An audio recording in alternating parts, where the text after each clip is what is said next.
At 13 years old, Rowan Ashford had already learned that silence could be louder than any scream. She sat in the back seat of her father's Volvo, watching the evergreen trees of Washington State blur past her window each mile, taking her further from the suburban safety of Bellevue and deeper into something that felt wrong in a way she couldn't name.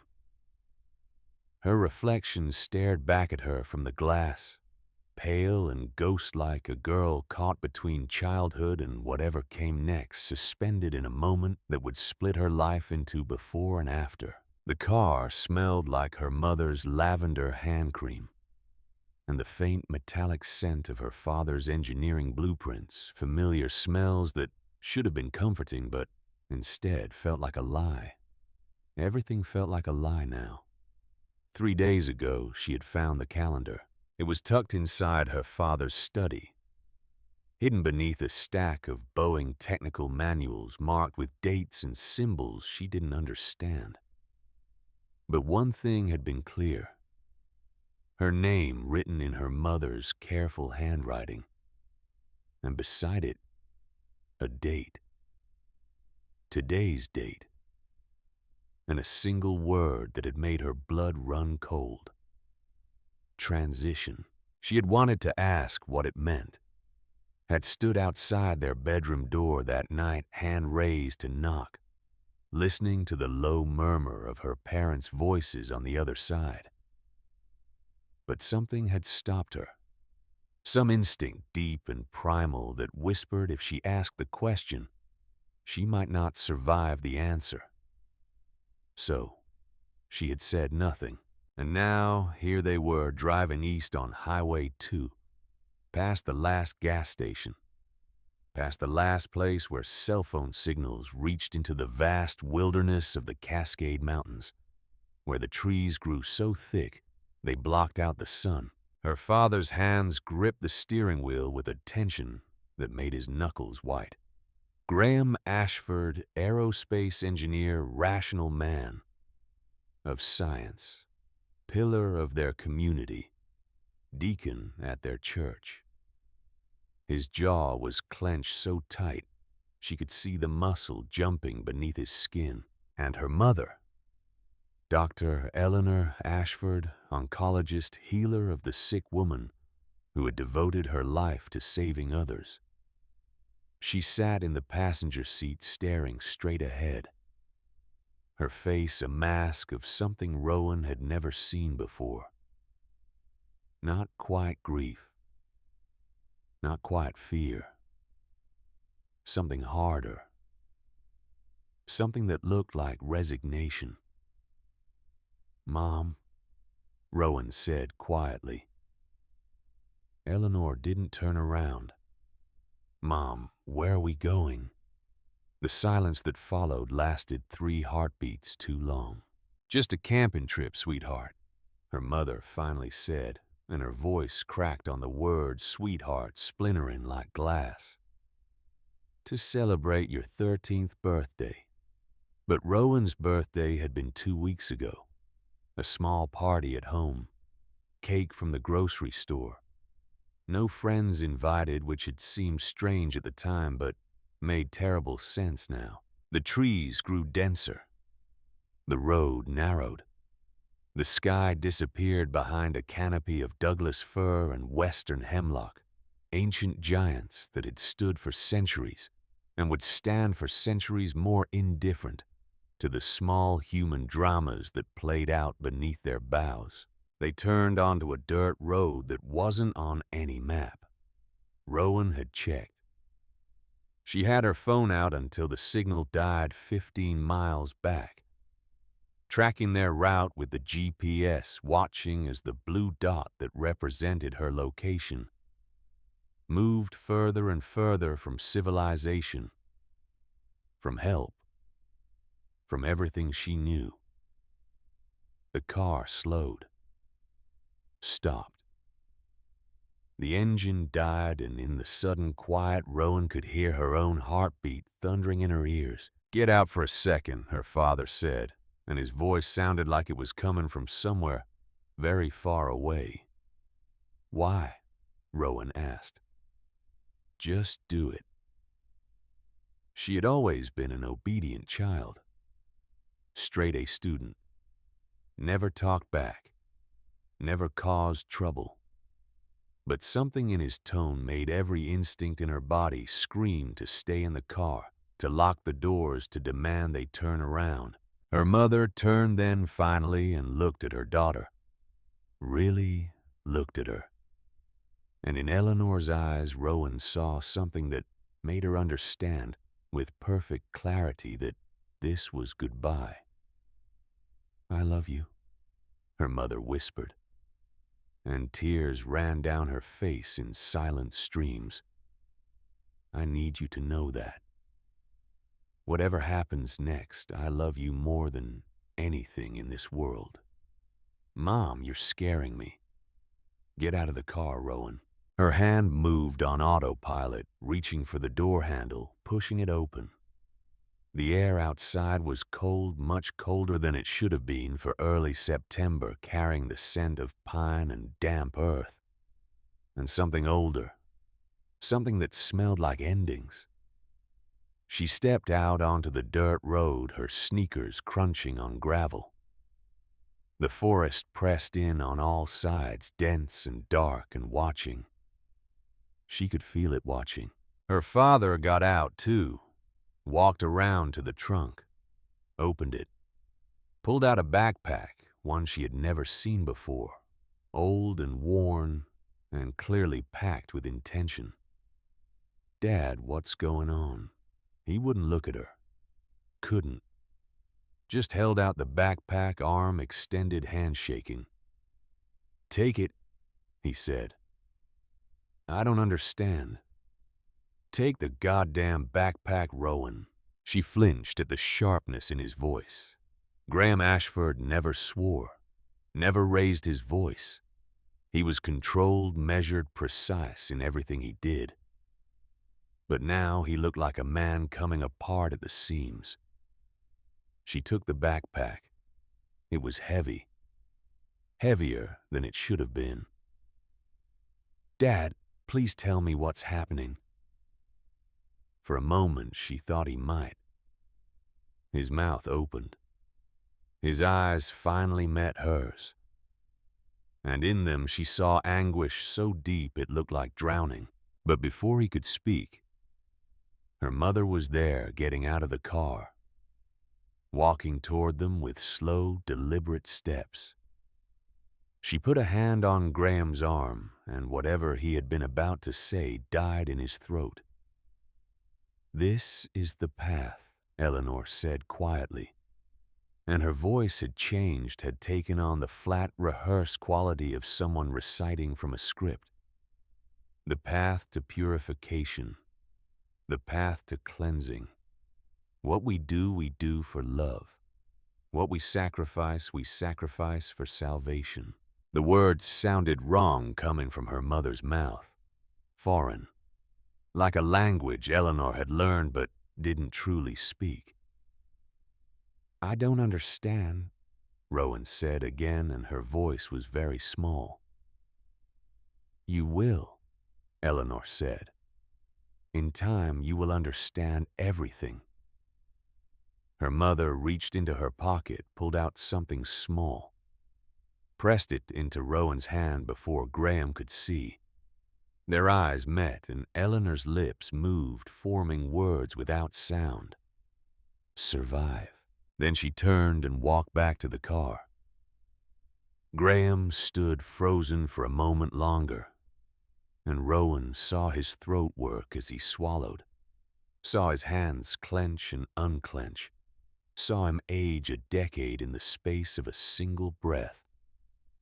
I'm sorry, he whispered.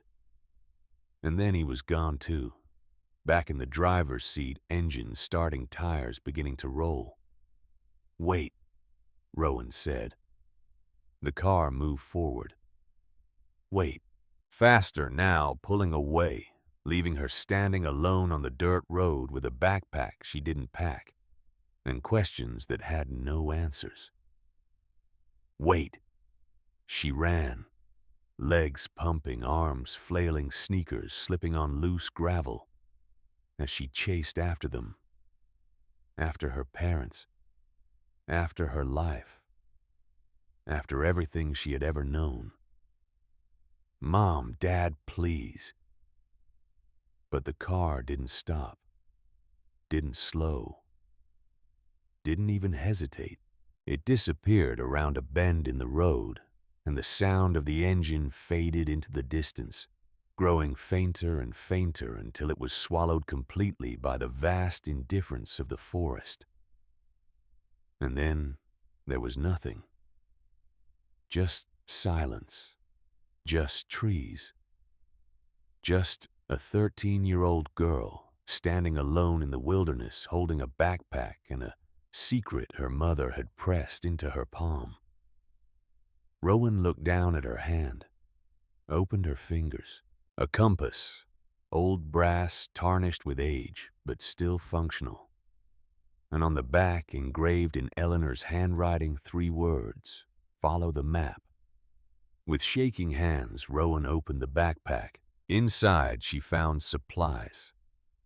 A water bottle, energy bars, a first aid kit, matches in a waterproof container, a flashlight, a survival knife still in its sheath, and at the very bottom, wrapped in plastic, a topographical map of the Cascade Mountains with a route marked in red pen, and a book wilderness survival guide with certain pages dog-eared and highlighted. Her mother had packed this, carefully, deliberately, had left her clues, breadcrumbs, a trail to follow, had left her to die, or to live. Rowan wasn't sure which would have been more merciful. She stood there on the empty road as the sun began to sink toward the horizon, casting long shadows that reached toward her like grasping hands. The temperature dropped another degree, then another. Night came early in the mountains, and it came cold. The first lesson of survival, according to the book her mother had marked, "Don't panic." But Rowan Ashford was 13 years old, abandoned in the wilderness by the 2 people she had trusted most in the world, and panic felt like the only reasonable response. Her breath came faster, shallower. Her vision started to tunnel. Her legs wanted to give out to drop her to the ground, where she could curl into a ball and pretend this wasn't happening. But she didn't, because somewhere beneath the fear, beneath the shock, beneath the screaming voice in her head that demanded to know why, there was something else. Something harder. Something that had been forged in the hours of silence in that car, watching her parents' faces, reading the truth in their eyes, anger. They had left her here, had driven away without looking back, had sacrificed her to whatever twisted belief system they had pledged themselves to. And if they thought she would simply lie down and die, they were wrong. Rowan shouldered the backpack, adjusted the straps, and pulled out the compass and map. The red line her mother had drawn led east deeper into the wilderness, following what looked like an old logging road until it branched off toward higher ground. The sun was maybe an hour from setting, not enough time to reach wherever the map was leading, but enough time to get off this road to find some kind of shelter to make it through the first night. Day 1, she thought. Just make it through day 1. She started walking. The forest closed in around her, and Rowan Ashford, honor student, astronomy club president, girl who had never spent a night away from home without her parents, stepped into the unknown. The first night was worse than anything she could have imagined. She found a small clearing maybe 2 miles from where her parents had left her, tucked beneath an overhang of rock that provided some protection from the wind. The survival book said to make camp before dark, to gather firewood to create a shelter. She tried. God, she tried. But her hands shook too hard to strike the matches properly. The wood she gathered was too damp to catch. The shelter she attempted to build from branches and pine boughs collapsed twice before she gave up, and simply huddled against the rock face, wrapped in the emergency blanket from the backpack knees pulled to her chest. The darkness in the forest was absolute. Not like darkness at home where streetlights and neighbors' windows push back the night.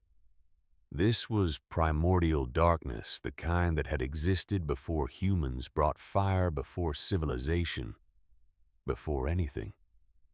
And the sounds. She had thought the forest would be silent, but it was alive with noise. The rustle of small creatures moving through underbrush, the crack of branches, the distant call of an owl hunting, something larger moving through the trees, its footsteps heavy and deliberate. Every sound made her heart race.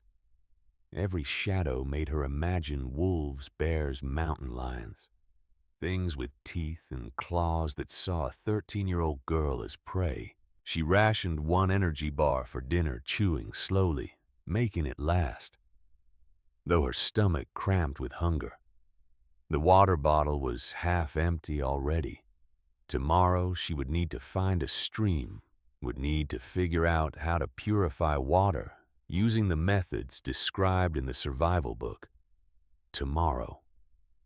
If there was a tomorrow.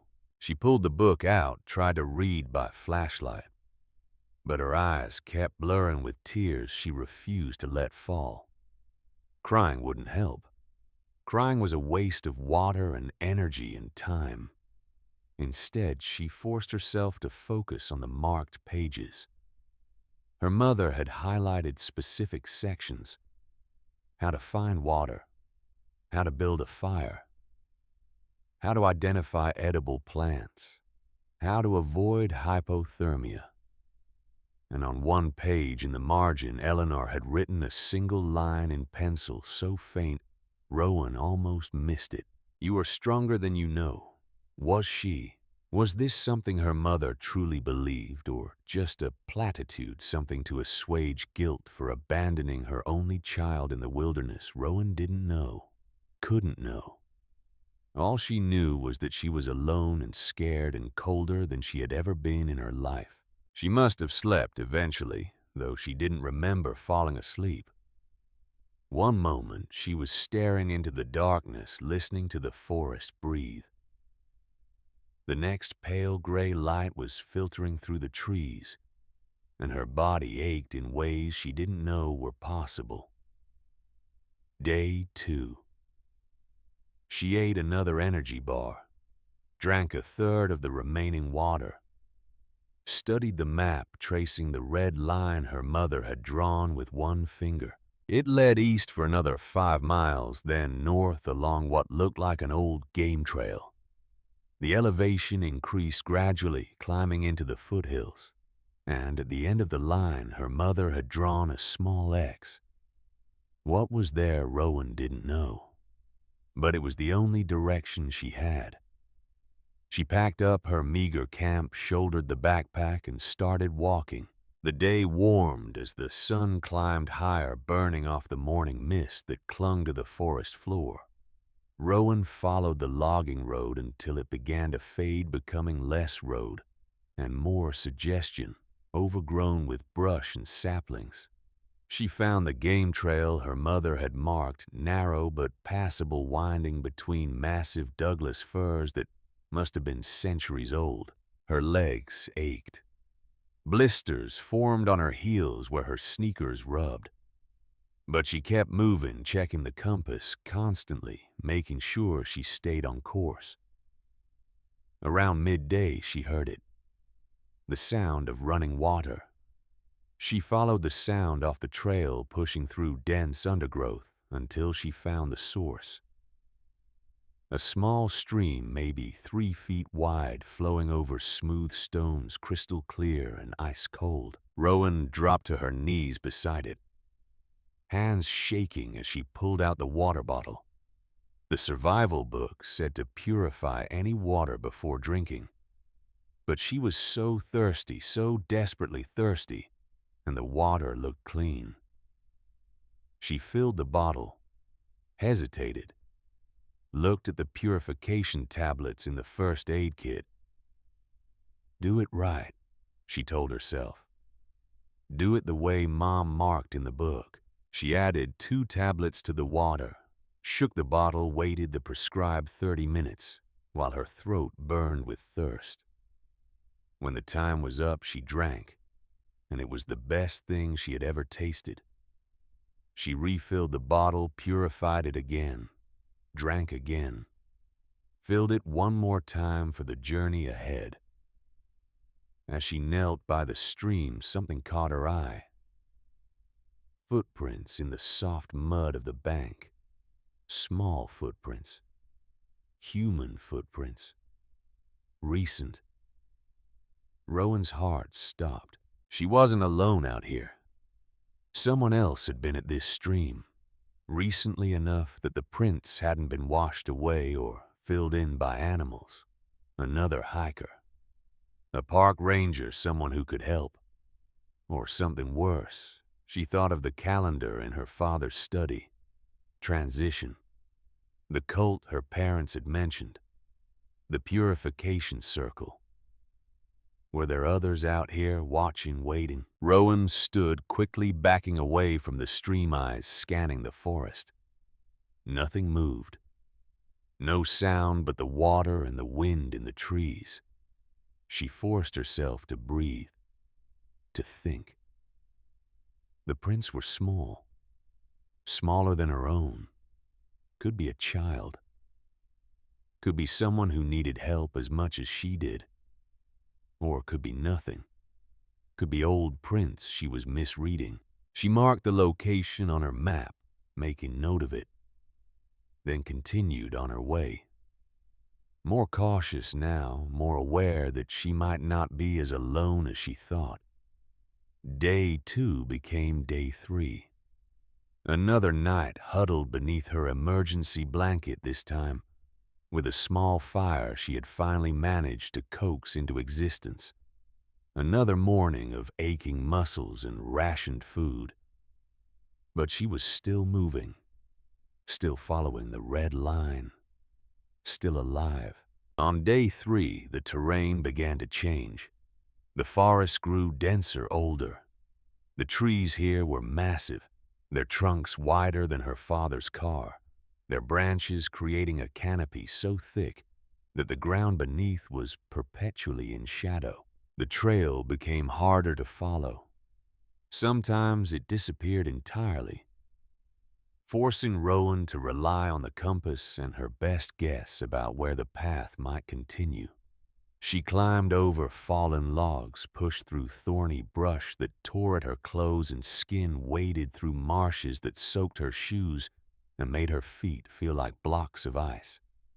But she kept going, because stopping meant thinking. And thinking meant remembering the look on her mother's face as the car pulled away. Meant trying to understand why parents who claimed to love her would do this. Meant confronting the possibility that she might die out here alone. And forgotten another statistic in the long list of missing persons who vanished into the wilderness. So she didn't stop, didn't think. Just put one foot in front of the other and trusted that the X on the map meant something. Late on day 4, as the sun began its descent and Rowan was starting to look for a place to make camp, she saw it. At first, it registered as wrong, an unnatural shape among the organic chaos of the forest, too angular, too symmetrical, made of metal instead of wood. She pushed through a final wall of undergrowth and stopped, breath catching in her throat. A plain, massive, old, half buried in the earth and overgrown with moss and vines, as if the forest was slowly consuming it, reclaiming it as its own. It was a cargo plane, she realized, the kind used for freight, not passengers. The fuselage was cracked and damaged, one wing torn completely away, the other bent at an unnatural angle. The tail section had separated from the main body and lay 50 feet away, barely visible through the trees. How long had it been here? Years, certainly. Maybe decades. The metal was rusted, the paint weathered away to almost nothing. This wasn't a recent crash. This was history. A tragedy from another time forgotten by everyone except the forest. And this was the X on her mother's map. Rowan approached slowly, cautiously. The cargo door hung open, revealing a dark interior that smelled of rust and decay, and something older. Something that made the hair on the back of her neck stand up. She pulled out her flashlight, clicked it on, and stepped inside. The interior was larger than she expected, a vast, empty space that had once held cargo. Most of the seats had been removed or had rotted away. The floor was covered in debris, dead leaves, animal droppings, but there were signs of something else too. Footprints in the dust, recent ones. Food wrappers, weathered but not ancient. And near the back of the cargo hold, a section of floor that looked different from the rest. Cleaner. As if someone had been using this space. Rowan's pulse quickened. She moved deeper into the plane flashlight beam, cutting through the shadows, revealing more details. Scratches on the walls. Markings. And there, half hidden beneath a pile of rotten fabric, something that made her blood run cold. A metal panel in the floor, with finger marks in the dust around its edges. This wasn't just an abandoned plane. This was a shelter, a hideout, a home. Someone had been living here, and they might still be here. Rowan turned slowly, flashlight sweeping the darkness, every nerve screaming at her to run, to get out, to leave this place and its secrets behind. But where would she run to? Back into the forest. Back to the cold and the hunger and the endless fear. At least here there was shelter. At least here there were walls. And maybe, just maybe, whoever had made those footprints could help her. She made her decision. Rowan set down her backpack, pulled out the survival knife, and gripped it tightly in one hand while she reached for the metal panel with the other. It moved easily, too easily, as if it had been opened many times before. She lifted it, revealing darkness beneath. And steps. Crude metal steps leading down into some kind of hidden compartment. Her heart hammered against her ribs. This was insane. She was about to climb into a dark hole in an abandoned plane in the middle of nowhere, based on nothing but a map her mother had drawn, and her own desperate hope that there was something down there that could save her. But what choice did she have? Rowan took a breath, gripped the knife tighter, and started down the steps. The compartment beneath the plane was larger than she expected. A cargo hold, maybe, or storage that had been converted into something else. Her flashlight beam revealed rough walls, a low ceiling, and evidence of habitation. A makeshift sleeping area with blankets that looked cleaner than they should have been. A collection of supplies organized with military precision. Water containers, food stores, tools, and something else. She turned and her light fell on the far wall. Names. carved into the metal with something sharp. 6 names, each one followed by a date and a single word. Thomas, found. Maria, found. Jacob, gone. Lily, gone. Emma, gone. And at the bottom, fresher than the others, carved with more care. Declan, still here. Rowan stared at the wall, her mind racing. 6 people. 6 children if the names meant what she thought they meant. 4 of them gone. 2 found. What did that mean? Found by whom and gone where? A sound behind her. So soft she almost missed it. The whisper of fabric. The subtle shift of weight. Rowan spun, flashlight swinging, wild knife raised.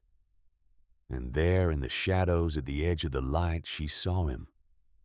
A boy. Older than her, maybe 15 or 16. Thin in a way that spoke of hunger, not genetics. Hair long and unkempt, hanging past his shoulders. Clothes layered and mismatched, clearly scavenged and repaired multiple times. But it was his eyes that stopped her. Dark eyes. Watchful eyes. Eyes that had seen too much and learned to trust nothing. They stared at each other for a long moment, both frozen. Both calculating, both trying to decide if the other was friend or threat. Then the boy spoke, and his voice was rough from disuse, but not unkind. You shouldn't be here. Rowan's hand tightened on the knife. I didn't know anyone was here. No one knows. He stepped forward slightly into the light, and she got a better look at him. 16, she decided. Maybe 17. Old enough that the softness of childhood was gone, replaced by something harder. That's why it's safe. Safe from what? He tilted his head, studying her with those dark, knowing eyes. From them. The ones who left you. The words hit like a physical blow. How do you know? Because they left me too. He gestured at the wall, at the names. They left all of us. Rowan's legs felt suddenly weak. She leaned back against the wall knife, lowering slightly. I don't understand. You will. The boy moved closer, and she saw that he was carrying something. A calendar hand-drawn on a piece of cardboard marked with careful tallies. How long have you been out here? 4 days. He nodded slowly. Then you have 26 days left. 26 days until what? The boy looked at her, and in his eyes she saw something that made her stomach twist. Pity.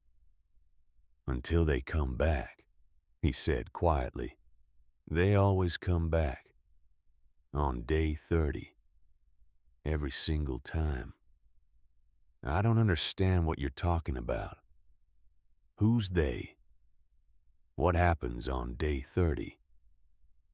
The boy set down his calendar and moved to the makeshift sleeping area, sinking onto the blankets with the exhaustion of someone who had carried too much weight for too long. My name is Declan, he said. Declan Thorne, and I've been in this forest for 547 days, 18 months, watching, waiting, surviving. He looked up at her, and his expression was ancient in his young face. They left me here when I was 14, drove me out into the middle of nowhere, told me to get out of the car, and then they drove away. He paused, just like they did to you. Rowan felt the knife slip from her fingers, clattering to the floor. You're lying. I wish I was. Declan stood moved to the wall with the names, ran his fingers over the carving. Thomas was here when I arrived. He'd been here for 2 months. Taught me how to survive, how to trap, how to purify water, how to stay hidden. His voice went quiet. They came for him on his day 30, drove up in a van, took him away. Took him where? I don't know. I watched from the trees. They were gentle with him, wrapped him in a blanket, put him in the van. He turned back to her. The same thing happened with Maria. Day 30. They came. They took her. But the others, Rowan said, pointing at the names marked gone. What happened to them? Declan's jaw tightened. They didn't make it to day 30. The words hung in the air between them, heavy and final. Rowan felt her knees buckle. She sat down hard on the floor, back against the cold metal wall. "This is insane," she whispered. "This can't be real." I thought the same thing. For the first month, I thought it was some kind of test, that my parents would come back and explain everything, that there was a reason. He laughed, a bitter sound. But there is a reason, just not one that makes sense to people like us. What reason? Declan reached into a hidden compartment, pulled out a folder, old, weathered, full of papers and photographs. "I found this in the plane," he said, "hidden in what used to be the cockpit. Documents, letters, pictures." He opened it, showed her a photograph of people in robes standing in a circle. The Purification Circle. That's what they call themselves. A cult. Been operating in the Pacific Northwest for over 20 years. Rowan's hands shook as she looked at the photograph. "My parents aren't in a cult." "Are you sure about that?" Declan asked gently. "Because mine said the same thing. Regular family, regular life. Until my 13th birthday came and everything changed." 13, Rowan whispered. All the names on the wall. They were all 13. When they were left, yes. The cult believes in purification through sacrifice. They call it the transition. When a child turns 13, they're brought out here to the wilderness and abandoned, left to survive on their own. He paused. Or not survive. That's murder, not in their eyes. They call it letting nature decide. If the child survives for 30 days, it proves they're strong enough to be purified, to be brought into the circle as a full member. Declan's voice went cold. If they don't survive well, then the sacrifice is complete. The family is cleansed. Their sins are forgiven. Rowan felt bile rise in her throat. "You're telling me my parents brought me out here to die. I'm telling you they brought you out here to be tested. Whether you live or die, either outcome serves their purpose." She stood abruptly, pacing the small space. No, my mother left me supplies. A map. She wanted me to survive. Declan watched her carefully. "Did she?" "She gave me a compass, drew a route, marked pages in a survival book." Rowan pulled out the book, showed him the highlighted sections. Why would she do that if she wanted me dead? For the first time, Declan's expression shifted. Something like hope flickered across his face.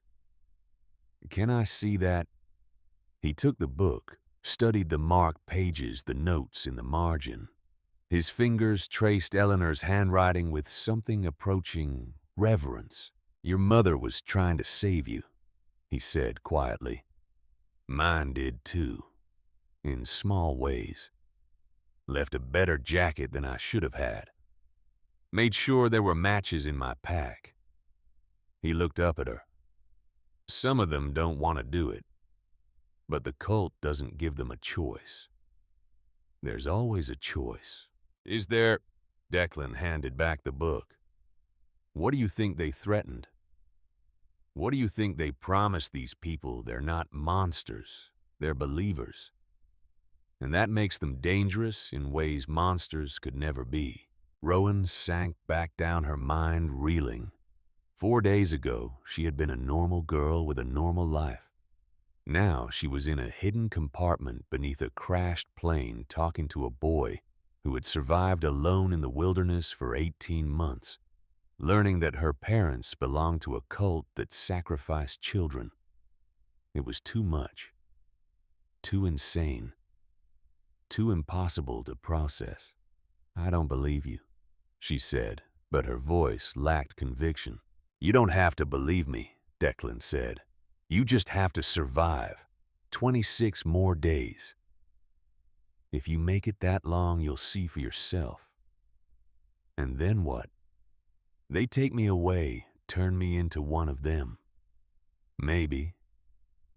Or maybe we find another option. He looked at her with those ancient eyes. I've been planning, watching, learning their patterns.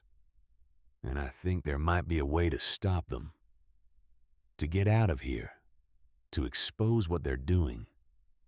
How? Declan moved to another hidden compartment, pulled out something wrapped in plastic. A radio. Old. Battered. But potentially functional. I found this in the plane 3 months ago. Haven't been able to fix it. Don't have the right parts. Don't have the knowledge. He looked at her. But maybe you do. Your mother's map led you here for a reason. Maybe this is it. Rowan looked at the radio, then at Declan, then at the names on the wall. 4 gone. 2 found. And now her. The 7th. She thought about her mother's face in the car. The tears. The whispered, I love you. The compass pressed into her palm with that single word. Survive. Okay, she said quietly. Show me what you have. Show me everything. Declan smiled then, the first real smile she had seen from him. It transformed his face, made him look young again instead of ancient. Welcome to day 5, he said. 25 days to go. And somewhere in the darkness above them in the forest that had swallowed 6 children before and would try to swallow 2 more, the countdown continued. Day 5 of 30. The game had just begun. Day 6 began with Rowan's hands bleeding. She had spent the night trying to weave branches into a better shelter, following instructions from the survival book. But the rough bark had torn her palms open in a dozen places. Small wounds. Nothing serious. But in the wilderness, nothing stayed small for long. Declan noticed immediately when she emerged from the sleeping area, squinting against the morning light that filtered through cracks in the plane's fuselage. Let me see, he said, and his voice carried the authority of someone who had learned that infection killed as surely as hunger or cold. She held out her hands, suddenly self-conscious. They looked pathetic, soft. The hands of a girl who had spent her life in climate-controlled classrooms, not surviving in the wild. Declan examined them without judgment, then moved to his organized supplies and pulled out a small first aid kit, far more extensive than the one her mother had packed. This is gonna sting, he said, and proceeded to clean the wounds with an antiseptic that made her bite her lip to keep from crying out. then bandages wrapped with the efficiency of practice. Out here, you have to take care of injuries immediately. I've seen a small cut turn into blood poisoning in 3 days. Have you seen that, or did Thomas tell you? Declan's hands paused for just a fraction of a second. Thomas told me a lot of things. Most of them kept me alive. He finished wrapping her hands and stepped back. In the morning light, Rowan could see him more clearly than she had the night before. The hollows beneath his cheekbones. The way his clothes hung loose on a frame that should have been filling out, not wasting away. 18 months in the forest had carved him into something lean and hard, all excess burned away. "How did you survive?" she asked. "Really? How did you make it this long?" Declan looked at her for a long moment, weighing something. Then he made a decision. "I'll show you," he said. "But you have to understand something first. Survival isn't one big thing. It's 1,000 small things. Every single day. Every single hour. And if you miss one, just one, it can kill you." "I understand." "No," he said quietly. "You don't. Not yet. But you will." The first lesson was water. Declan led her out of the plane and into the forest, moving with a silence that Rowan couldn't match. Her footsteps seemed to crash through the undergrowth like a marching band while he drifted between trees like smoke. "You're announcing yourself to everything within 100 yards, he said without turning around. "Predators, people, everything. I'm trying to be quiet. Try harder. Step where I step. Feel the ground before you put your weight down. Avoid anything that will snap or rustle." He demonstrated placing his foot with deliberate care on a patch of moss between 2 fallen branches. Like this. Rowan tried to copy him. Failed. Tried again. Failed better. By the time they reached the stream, she had maybe achieved 10% of his silence, but it was 10% more than she'd had before. "This is the water source," Declan said, kneeling beside the same stream where Rowan had seen the footprints days earlier. Those had been his, she realized now. He had been watching her even then, deciding if she was a threat or an opportunity. "I check it every morning. Make sure it's still running clear. Make sure nothing's died upstream and contaminated it." He showed her how to read the water, looking for signs of pollution or disease. How to collect it in containers without stirring up sediment. How to purify it using tablets, and if necessary, by boiling. "The tablets your mother gave you will run out eventually," he said. "Mine did after 6 months. Then you have to boil everything. Every drop. No exceptions." "How do you boil water without a pot?" He smiled grimly. "You learn to make do." The second lesson was food. Declan had a trapline, he explained.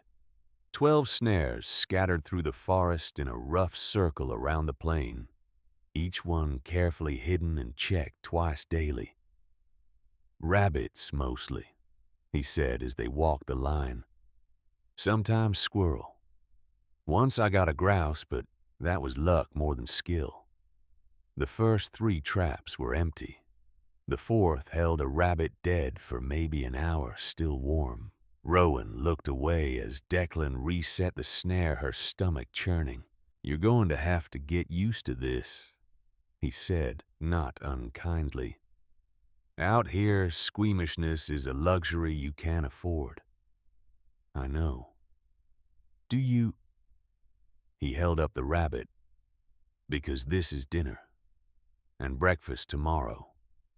and if we're lucky, lunch the day after. This is what keeps us alive. Back at the plane, he showed her how to clean and butcher the animal.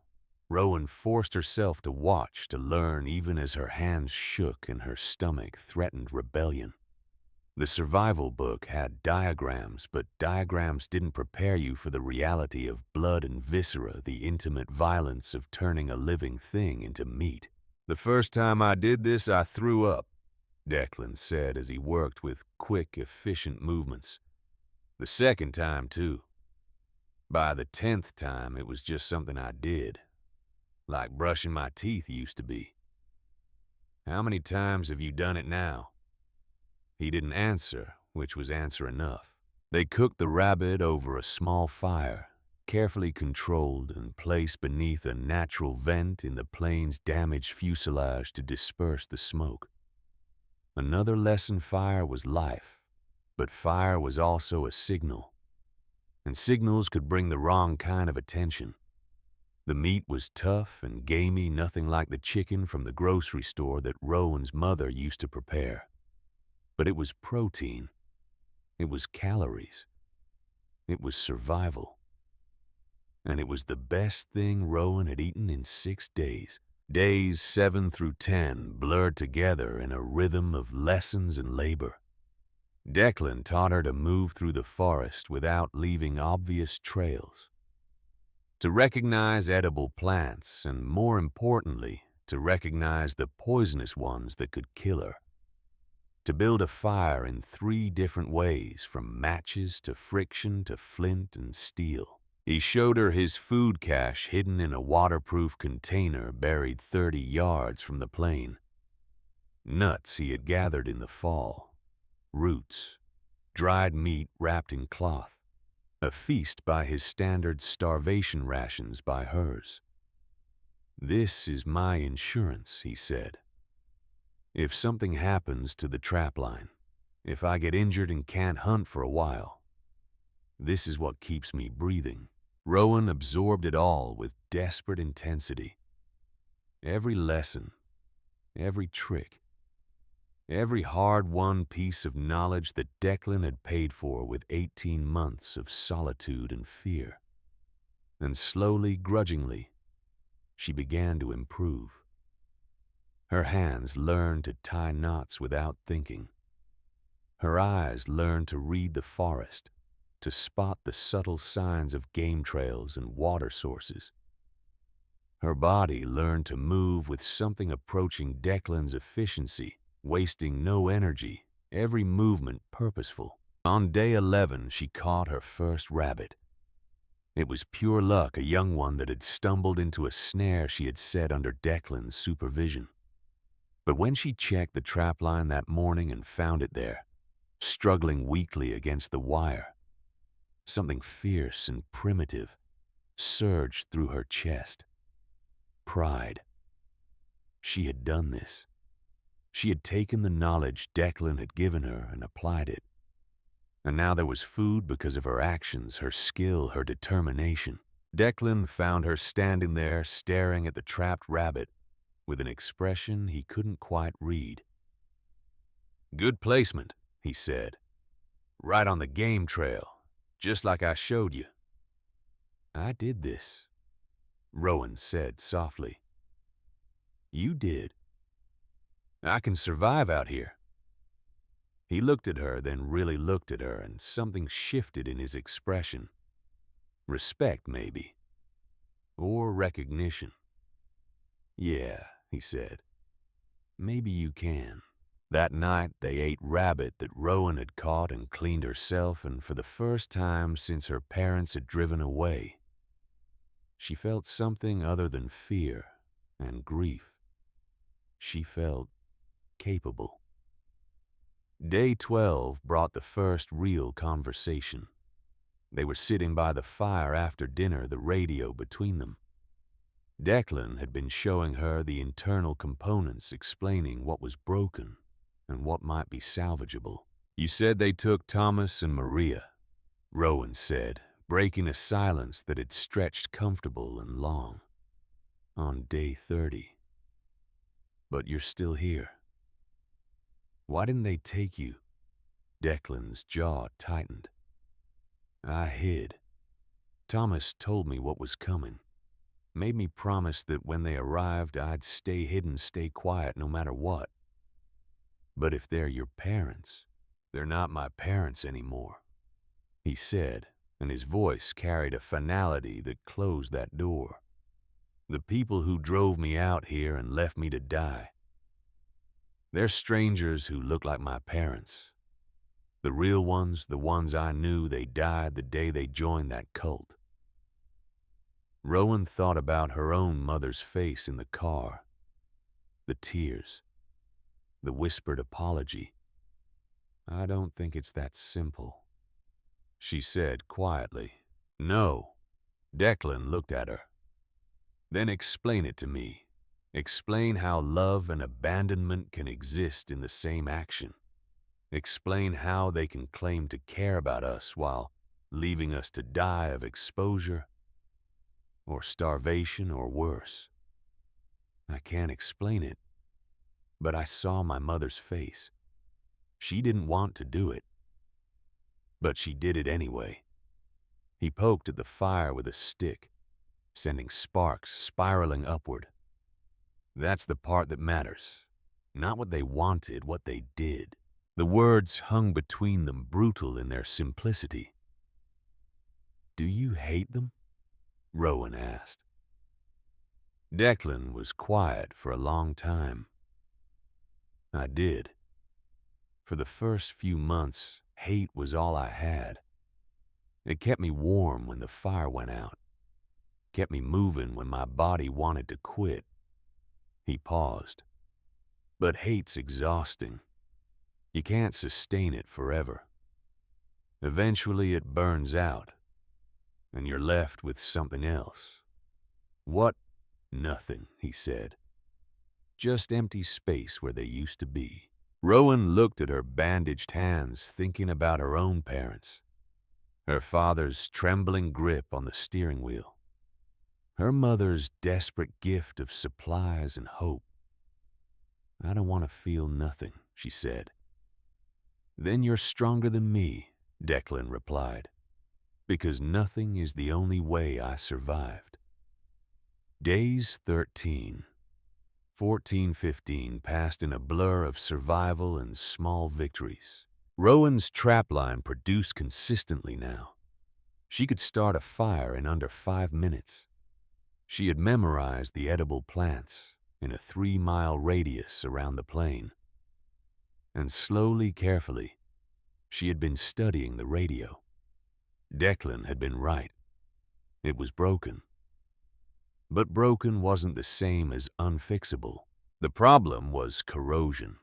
18 months of moisture and temperature fluctuations had degraded the connections, corroded the battery terminals, damaged the antenna coupling. But the fundamental components were still intact. On the evening of day 15, as they sat in the hidden compartment beneath the plane, Rowan finally spoke the thought that had been growing in her mind. I think I can fix it. Declan looked up from the rabbit skin he was curing. The radio, yes. Rowan, I appreciate the optimism, but I've been looking at that thing for months. It's beyond repair. It's beyond repair with the tools and knowledge you have, she said. But I'm in the astronomy club at school. Was in the astronomy club, she corrected herself. We built a radio telescope last year. I know how these components work. She picked up the radio, began pointing to specific parts. This is just basic corrosion. We can clean it with vinegar from the wild grapes near the stream. The antenna connection is loose, but I can resolder it using copper wire from the plane's electrical system and heat from the fire. The battery terminals need to be scraped clean and rebuilt. Declan set down the rabbit skin, giving her his full attention. And you know how to do all that. I know the theory. I've done similar repairs on our telescope. She met his eyes. I can't promise it'll work, but I can promise I can try. For a long moment, Declan said nothing. Then slowly he nodded. "Okay," he said. "But we need to be smart about this. If you're going to fix it, we need to decide when and how to use it. Because once we send a signal, there's no taking it back. I know. And we need to consider the possibility that they're monitoring emergency frequencies, that a signal might bring them instead of rescue." Rowan had thought about this, had spent 3 nights lying awake weighing risks and possibilities. "Day 28, she said. "We send the signal on day 28, 2 days before they're supposed to come. Early enough that actual rescue might reach us first. Late enough that we're close to the deadline anyway." Declan considered this, his expression thoughtful. "It's risky. Everything out here is risky." "True." He looked at her and something like a smile crossed his face. "Okay, Rowan Ashford. Let's fix a radio." Day 16 dawned cold and clear, and with it came the truth Declan had been holding back. They were working on the radio together now, Rowan carefully cleaning corrosion from the circuit boards, while Declan gathered materials from the plane's wreckage. It was delicate work requiring steady hands and patient focus. "There's something I need to tell you," Declan said, suddenly breaking their comfortable silence. "About what happens on day 30. Rowan looked up from her work. "You said they come back. Take the survivors to the compound. That's part of it." He set down the copper wire he'd been stripping and faced her fully.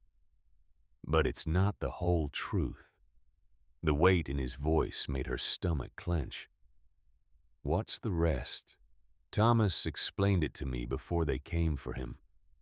The cult, the purification circle, they don't see this as murder.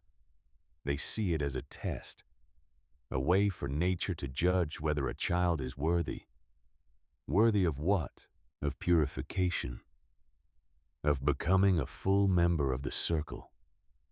Declan's voice was steady, but his eyes were haunted. "If you die out here, they believe your death cleanses your family's sins. You become a sacrifice. Holy. Your parents are forgiven for whatever transgressions they believe they've committed. And if you survive, then you've proven yourself strong enough to join them. They bring you to the compound, spend months breaking you down and rebuilding you into what they want. Thomas said the survivors become the most devoted members because they've been through the fire and emerged on the other side." Rowan felt cold spread through her chest. "They're not trying to kill us. They're trying to convert us." "Both," Declan said. "Either outcome serves their purpose. Dead children become martyrs. Living children become believers. It's a perfect system. No matter what happens, they win." "What about the ones who are taken?" Rowan asked. "Thomas and Maria. Where are they now?" Declan's expression went dark. "I don't know. But I watched them load Thomas into that van and he wasn't fighting, wasn't scared. He went willingly, almost eagerly, like he'd been waiting for them." He paused. Whatever they did to him in 30 days alone in the forest, it had already started the conversion. The implications settled over Rowan like a shroud. This wasn't just about survival. It was about maintaining her own mind, her own identity in the face of isolation and fear that was designed specifically to break her.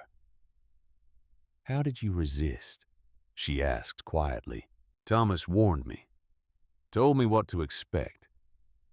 Said the key was to hold on to anger, to refuse to see the abandonment as anything other than what it was. Betrayal." Declan looked at his hands. "So that's what I did." Every day I reminded myself that my parents left me here to die or be brainwashed, that there was no love in that action, no justification. But you said the hate burned out. It did.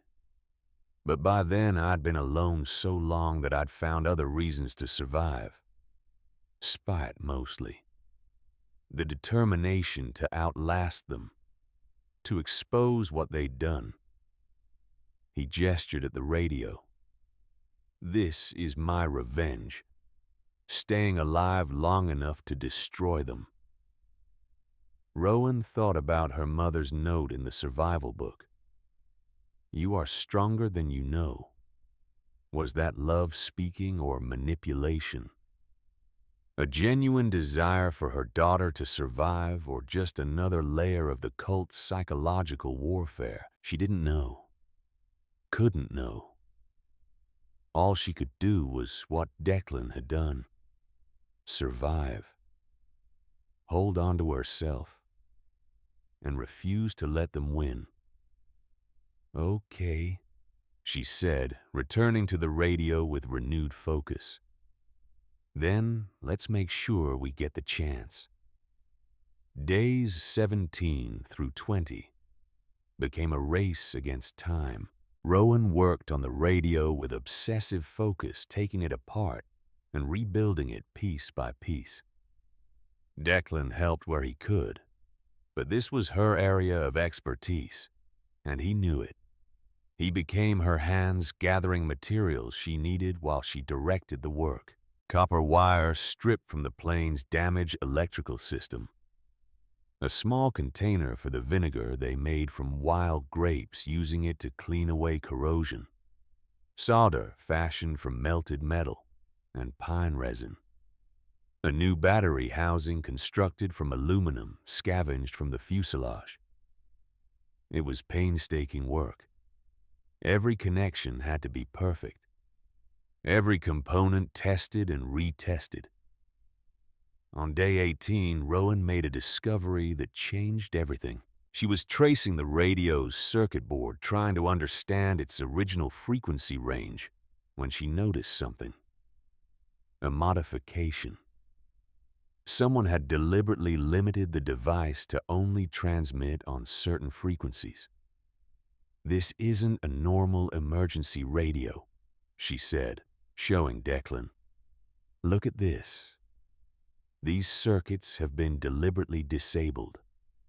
It can only broadcast on 3 specific frequencies. Declan examined it closely. Why would someone do that? I don't know. Maybe to avoid detection. If you're only broadcasting on unexpected frequencies, it's harder for standard monitoring to pick you up. She traced the disabled circuits with one finger. But if I can rebuild these connections, restore the full frequency range, we could broadcast on standard emergency channels, the ones that Coast Guard and Search and Rescue actually monitor. Can you do it? Rowan studied the board, her mind racing through possibilities. I think so. It'll take time and I'll need more wire, but yes, I think I can. Then do it, Declan said. Because if we're only broadcasting on frequencies that no one's listening to, this whole plan fails. She worked through the night by firelight and sheer determination. Declan stayed with her, offering light when she needed it. Supplies when she asked, quiet companionship when words would have been a distraction. By dawn of day 19, she had done it. The radio sat between them, rebuilt and modified, ready to transmit on full emergency frequencies. It looked like a Frankenstein's monster of scavenged parts and desperate ingenuity. But when Rowan connected the makeshift battery and powered it on a small LED indicator, flickered to life. It works, she breathed. Declan stared at the glowing light like it was a miracle. Maybe it was. Don't transmit yet, he warned. Not until day 28 like we planned. We need to be ready for whatever happens after. I know. Rowan powered it down carefully, preserving the precious battery life. But we did it, Declan. We actually did it. For the first time since she'd met him, Declan smiled. Really smiled. And for just a moment, Rowan could see the boy he must have been before the forest, before the abandonment, before survival became his only purpose. Yeah, he said. We did. Days 20 through 27 were spent in preparation. They couldn't simply send a signal and wait. If rescue came, they needed to be ready.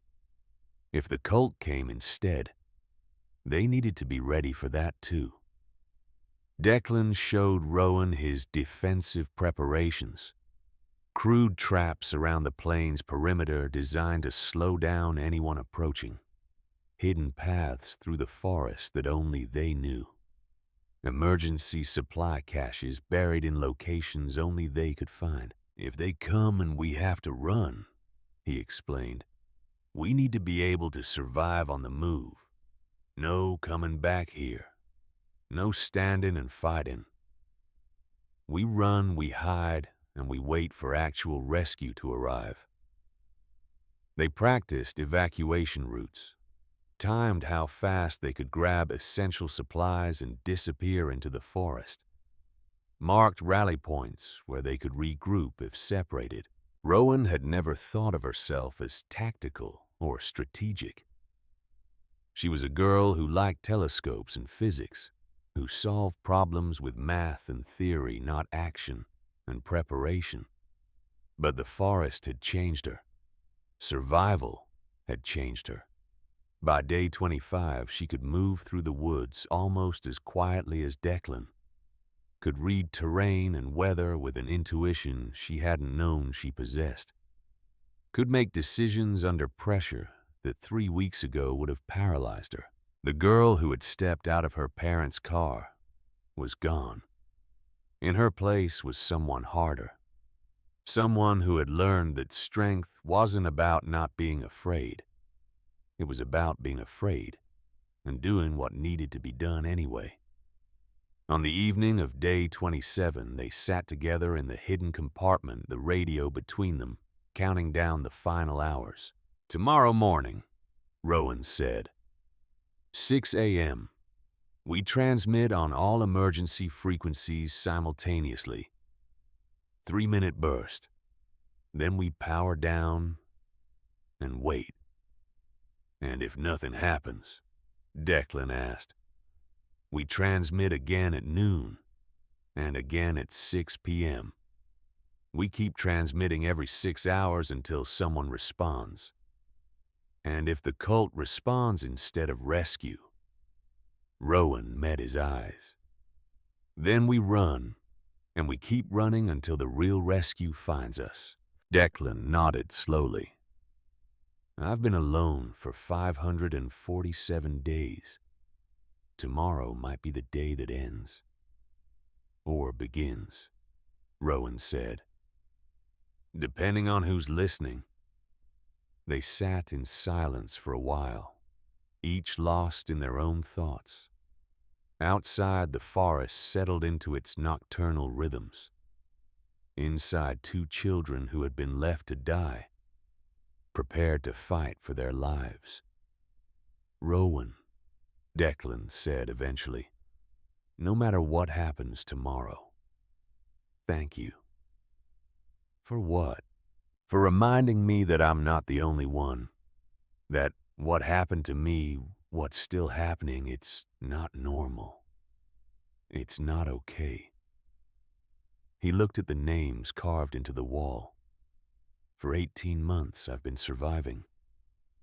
But I forgot that surviving and living aren't the same thing. You reminded me of that. Rowan felt tears prick her eyes, but refused to let them fall. You kept me alive. Taught me everything I needed to know. I would have died without you. Maybe.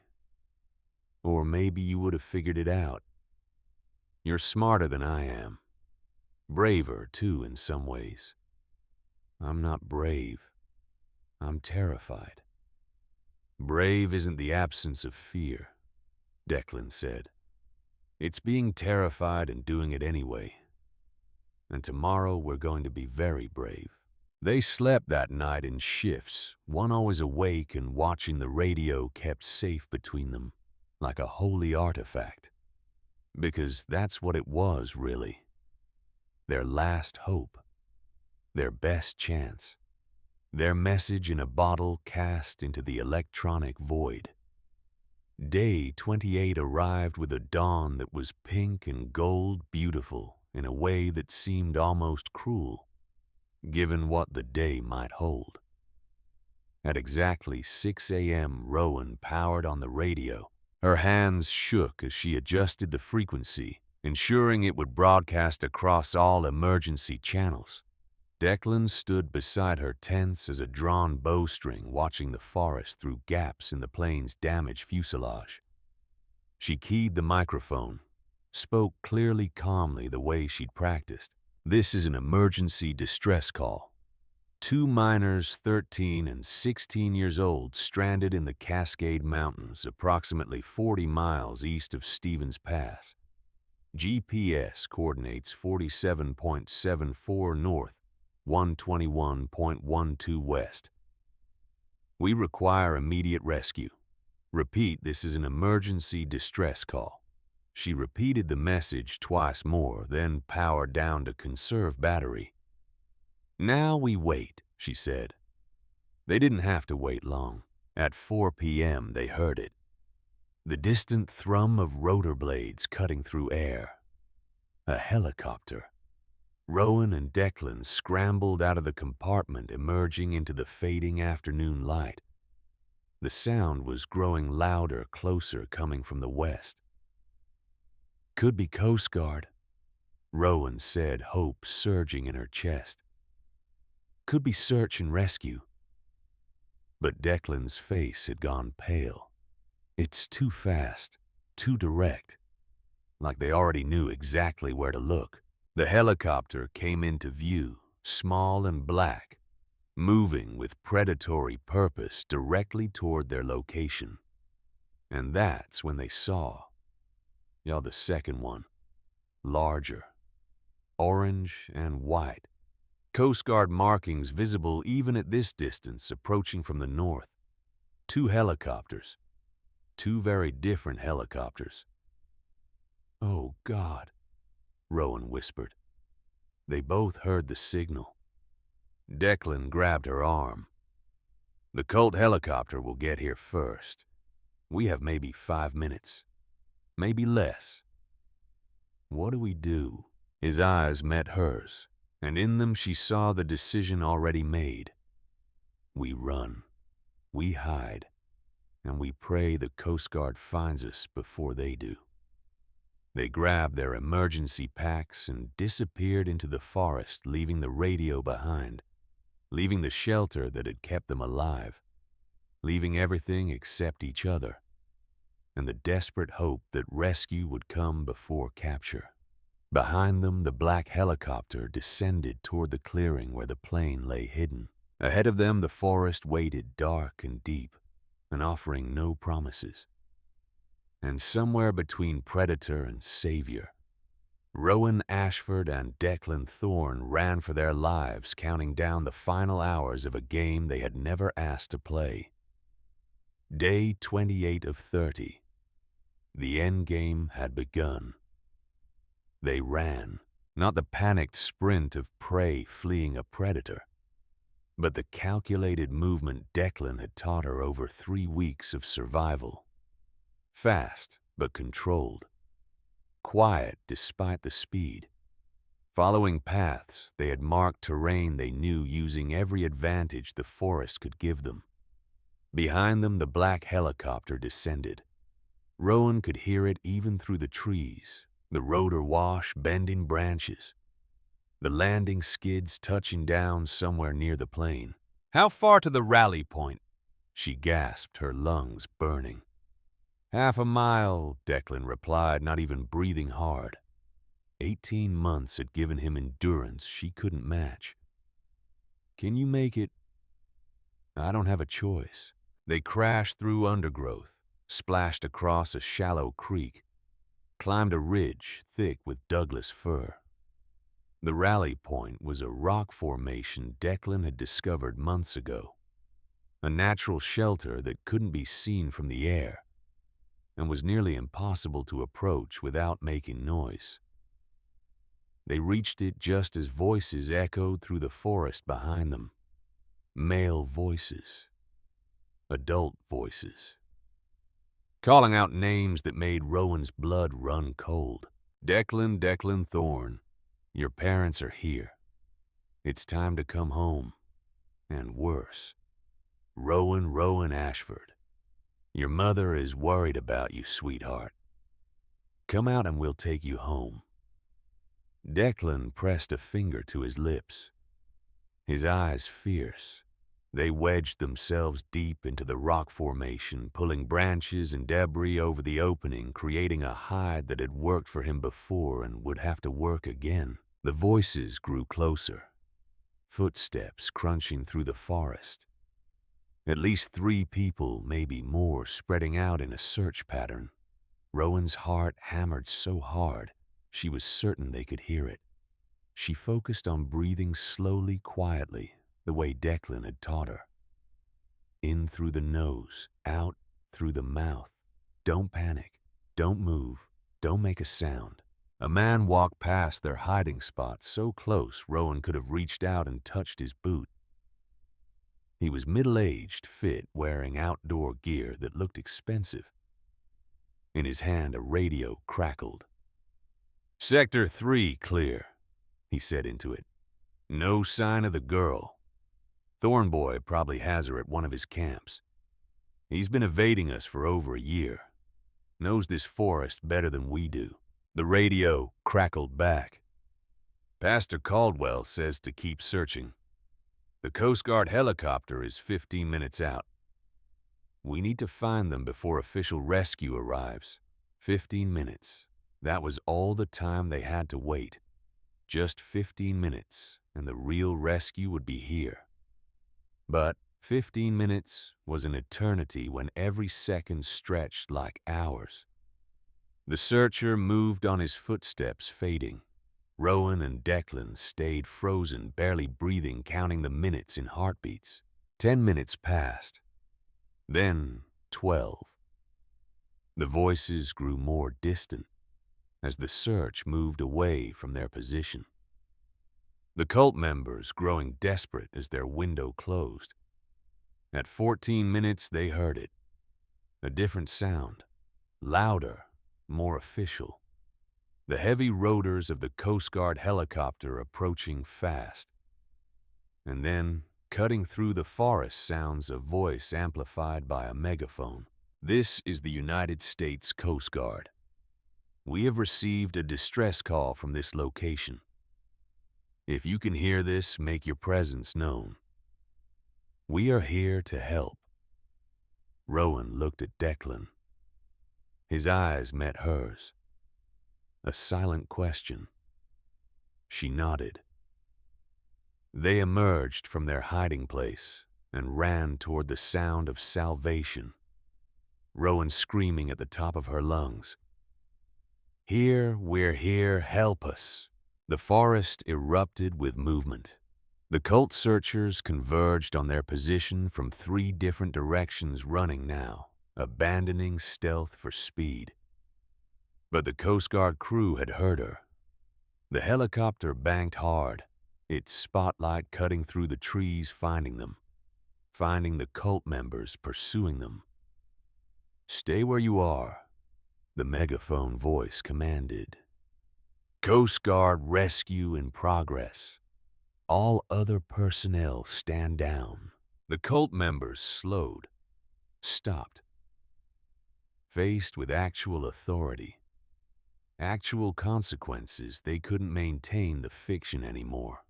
A rescue basket descended from the helicopter, lowered by cable through the tree canopy. A Coast Guard rescue swimmer rode it down, young and professional.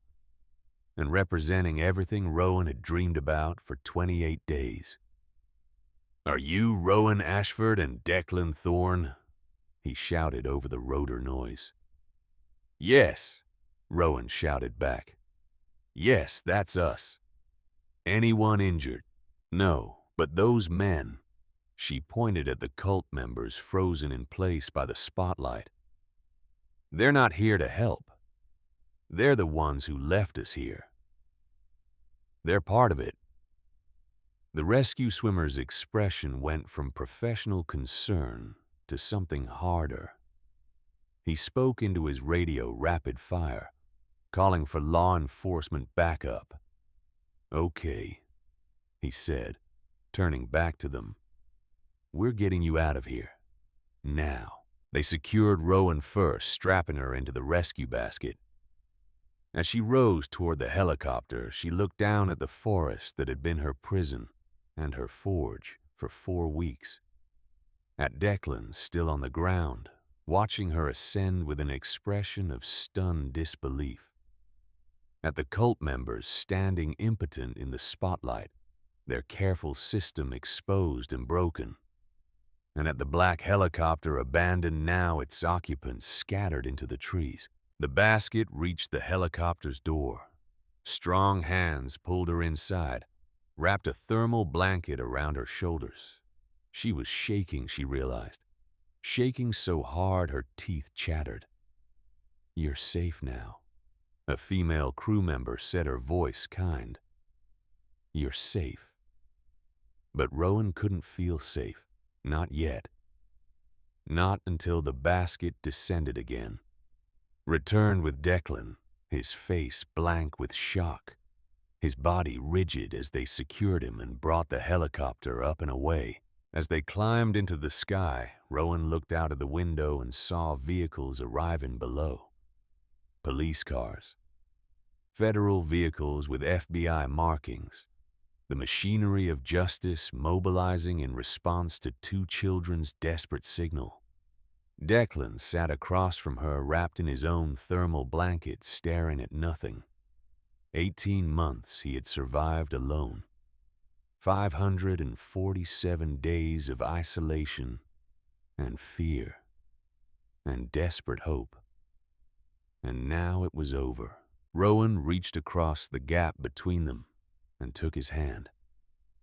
His fingers gripped hers with crushing strength, the only sign that beneath the shock, he was feeling anything at all.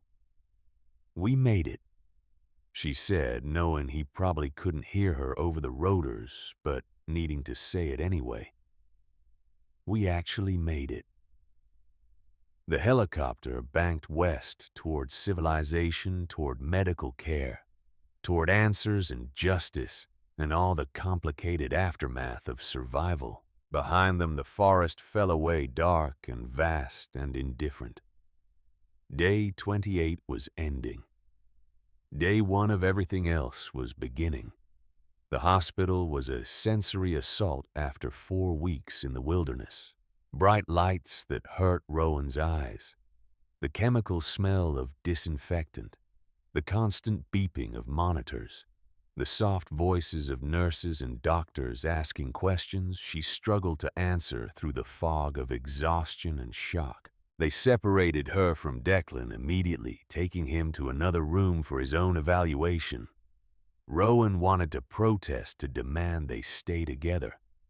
But her voice wouldn't work properly, and her body was shutting down. All the adrenaline that had kept her moving, suddenly gone. A doctor examined her with gentle efficiency. Dehydration, malnutrition, minor infections from the cuts on her hands. Nothing life-threatening. Nothing that wouldn't heal with time and care and safety. "You're incredibly lucky," the doctor said, a woman in her 50s with kind eyes. "Another week out there and we'd be having a very different conversation." Lucky. Was that what she was? Rowan supposed it depended on your definition. They gave her fluids through an IV, food, though her stomach couldn't handle much. A bed with clean sheets that felt like luxury beyond measure. And then, finally, sleep. Real sleep. Safe sleep. The first in 28 days. When she woke, it was morning. Day 29.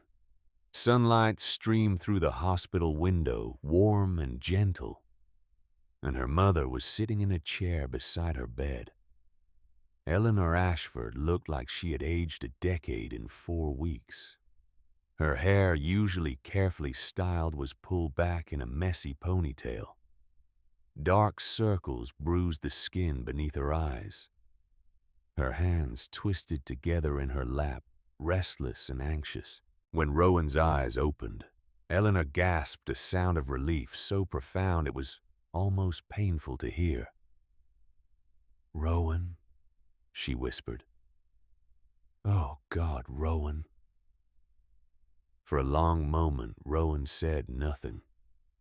Just looked at the woman who had given birth to her, raised her, loved her, and left her to die in the wilderness. Why? The word came out rough, damaged by days of minimal use and maximum emotion. Eleanor's face crumpled. Tears spilled down her cheeks, silent and endless. "Because I was a coward," she said, her voice breaking. "Because I was weak and afraid, and I believed their lies for too long. Because by the time I understood what we had become, what I had allowed to happen, I thought there was no way out. You could have run, could have taken me and left. They would have found us, would have killed us both. The circle doesn't let people leave Rowan. Once you're in for life, or until you're dead." Eleanor leaned forward, her hands reaching toward Rowan, but not quite touching.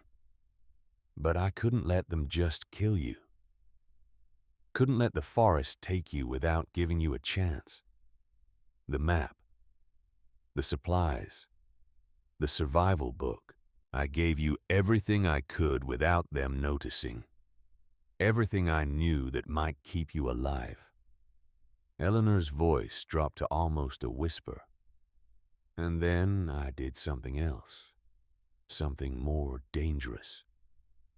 "What?" "6 months ago, I contacted the FBI."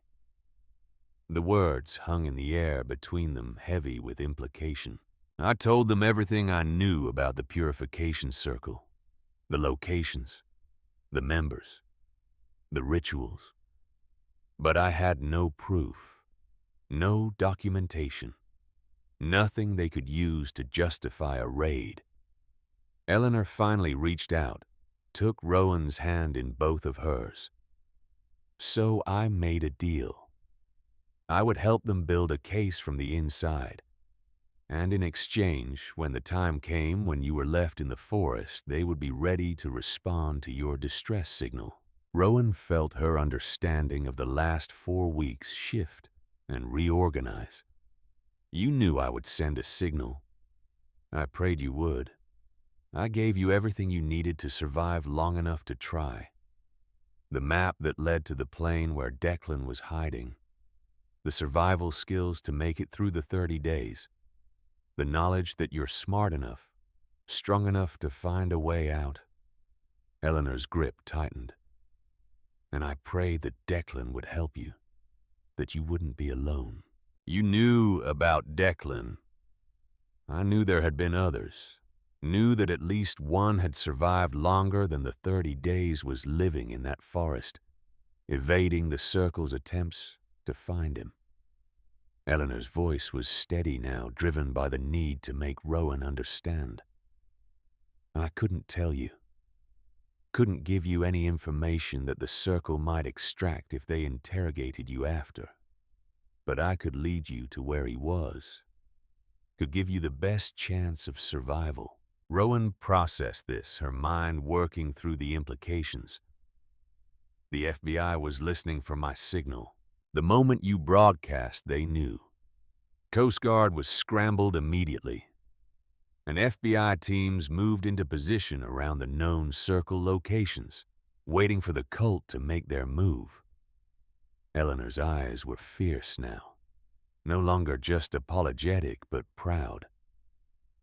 You did exactly what I hoped you would. You survived. You adapted. You fought back.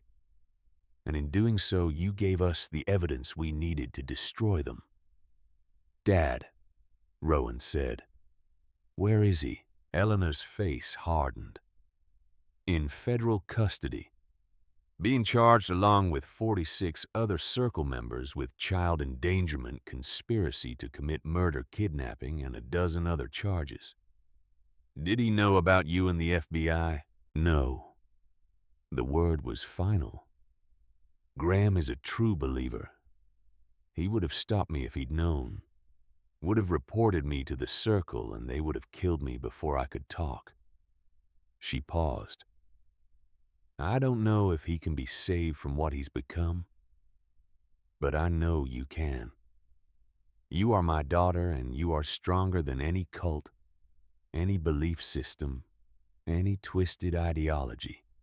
Rowan lay back against the pillows, exhausted by emotion and revelation. I'm so angry at you, she said quietly. You should be. And I don't know if I can forgive you. I know. Eleanor stood, releasing Rowan's hand. I don't expect forgiveness. I don't deserve it. I just wanted you to know the truth. That every moment you were out there, I was fighting for you. In the only way I could. She moved toward the door, then paused. The boy, Declan. He saved you. Didn't he? We saved each other, Rowan said. Eleanor nodded slowly. Good. That's good. Because fighting alone is how they break you. Fighting together is how you win. She left, and Rowan was alone with her thoughts and her anger and the complicated weight of knowing that her mother had both abandoned her and saved her, and that both things could be true at the same time. The next visitor came an hour later. FBI Special Agent Sarah Chen, 40-something and professional, with a recorder and a notebook and questions that needed answers. Rowan told her everything.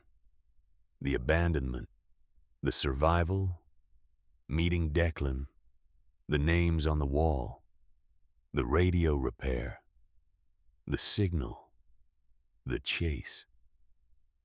Agent Chen listened without interruption, making notes, her expression neutral, but her eyes sharp. The documents you mentioned, she said when Rowan finished. The ones Declan found in the plane about the Circle's history. We'll need to recover those. They're in the hidden compartment beneath the cargo hold. We have teams there now. They've already found 6 sets of personal effects. 6 children who didn't make it out. Agent Chen's voice was gentle but firm. Thanks to you and Declan, we can finally give those families closure.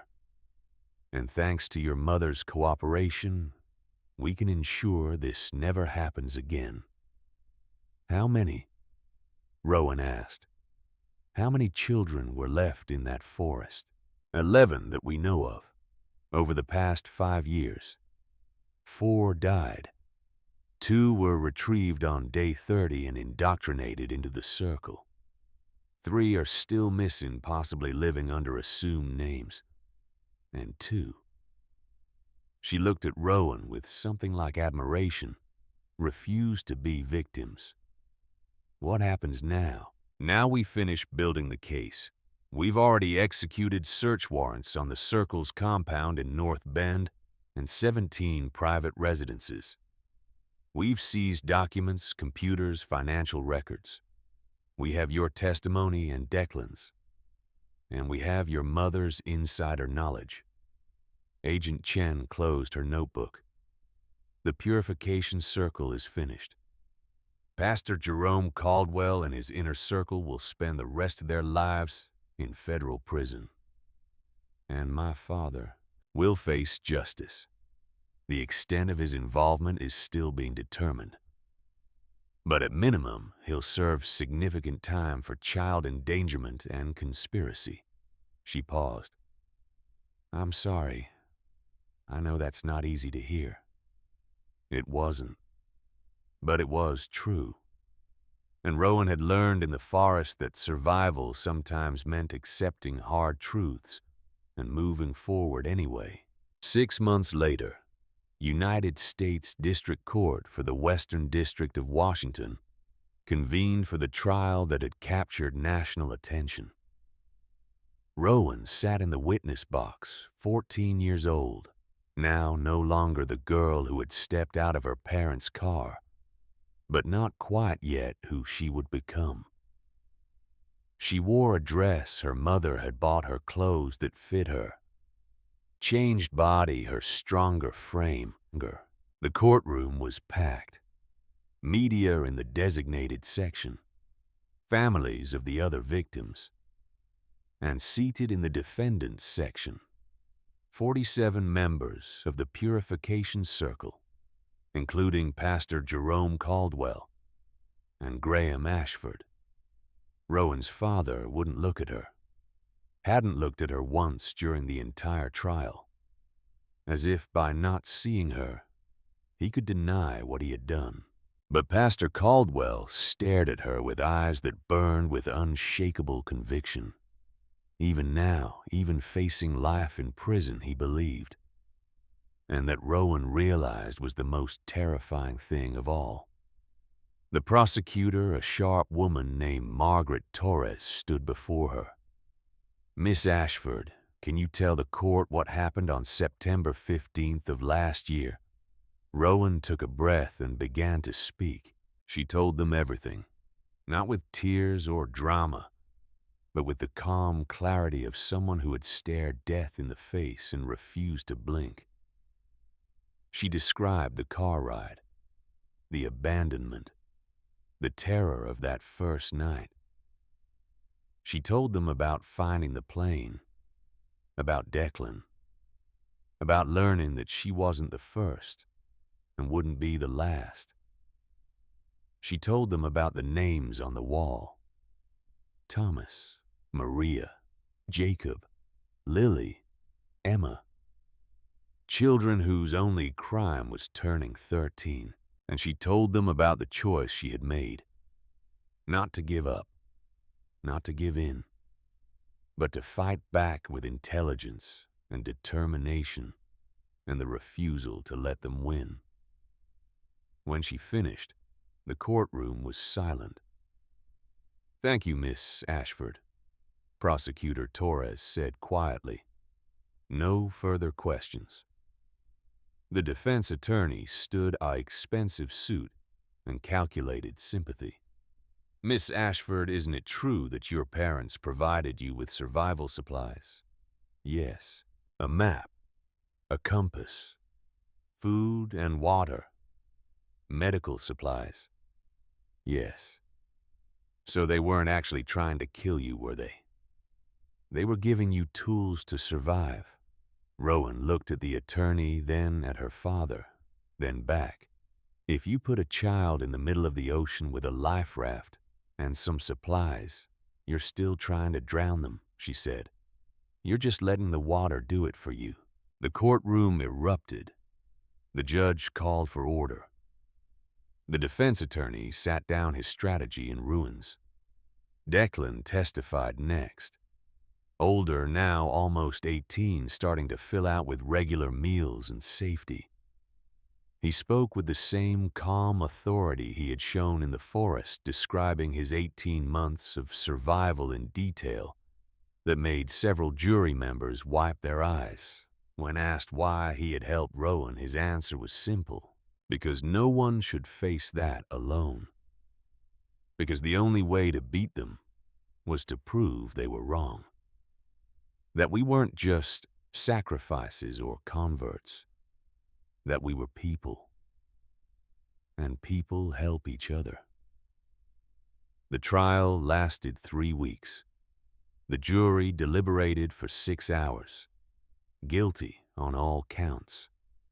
Pastor Jerome Caldwell received life without parole. His inner circle, including the men who had chased Rowan and Declan through the forest, received sentences ranging from 30 to 45 years. Graham Ashford, after testimony from Eleanor about his role and his genuine belief in the circle's mission, received 18 years. The judge acknowledged his cooperation, but noted that belief did not absolve responsibility. When the sentencing was read, Graham finally looked at Rowan, and in his eyes she saw not remorse, but confusion. Even now he didn't understand what he had done wrong.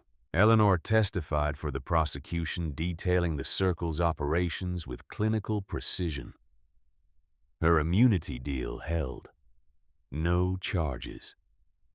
But the price was written on her face in the gray hair that had appeared seemingly overnight, in the way she held herself as if expecting a blow. After the sentencing in the courthouse hallway, Rowan found her mother standing alone. "It's over," Eleanor said. "Is it?" Rowan asked. "Does it ever really end?" Eleanor looked at her daughter, at the young woman she was becoming, forged in fire and survived through will. "I don't know," she admitted, "but we can try to build something new, if you'll let me."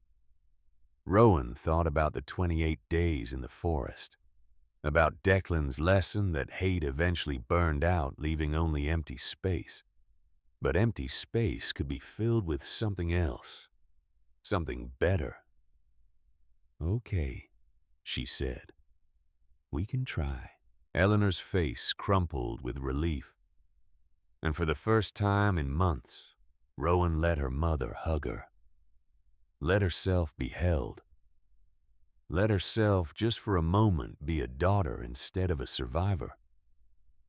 Across the hall, Declan stood with his own family. His parents, who had fled the circle a year before Declan's abandonment and had spent 18 months desperately searching for their son. His little sister, who barely remembered him but hugged him anyway. He caught Rowan's eye and nodded. A silent acknowledgement of shared experience, shared survival, shared victory. They had made it, both of them, together. 3 years later, Washington, D.C. in spring. The National Child Safety Conference drew attendees from across the country. Child welfare advocates, law enforcement policymakers, survivors. The Marriott Conference Center was packed. Hundreds of people gathered to discuss how to protect the most vulnerable. And on the main stage, about to deliver the keynote address, stood Rowan Ashford. 16 years old now, taller, stronger. Hair shorter than she used to wear it. Eyes that had seen darkness but chose to look toward light. In the front row sat Eleanor, watching her daughter with pride and pain mixing in equal measure. And beside her, Declan Thorne, 19 now, studying aerospace engineering at University of Washington, taking a day off to support the girl who had become his sister in every way that mattered. Rowan stepped to the microphone, looked out at the sea of faces, and began to speak. "My name is Rowan Ashford. 3 years ago, when I was 13 years old, my parents drove me into the Cascade Mountains and left me to die." The room went silent. They did this because they belonged to a cult called the Purification Circle. They believed that abandoning their child in the wilderness was an act of love, a test, a path to salvation. She paused, letting the weight of those words settle. They were wrong. What happened to me, what happened to Declan Thorne and to 11 other children wasn't love. It wasn't a test. It was abuse. It was attempted murder dressed up in religious language and justified by twisted belief. But here's what I learned in those 28 days in the forest. Strength isn't about not being afraid. It's about being terrified and choosing to act anyway. Courage isn't the absence of vulnerability. It's being vulnerable and refusing to let that vulnerability define you. I survived because I chose to survive, because I learned skills and made plans and refused to give up. But I also survived because I wasn't alone. Because Declan, who had every reason to hide and protect only himself, chose to help me, to teach me, to remind me that even in the darkest places, human connection can be a lifeline. Her voice strengthened, carrying to the back of the room. The purification circle is destroyed. 47 members are in prison. But cults like this still exist. Children are still being abused in the name of belief. Still being told that suffering is holy. Still being abandoned in forests and in plain sight by people who claim to love them. So I'm here to say this. To any child being hurt in the name of religion or ideology or family tradition, you are not alone. What is happening to you is not your fault. And there are people who will help if you can find the courage to ask. And to any adult who sees something wrong, something that makes your instincts scream that a child is in danger, trust that instinct. Report it. Investigate it. Don't look away because it's uncomfortable or because you don't want to get involved. Because 3 years ago, my mother made a choice. After years of being complicit, after participating in a system that hurt children, she chose to fight back. She contacted the FBI.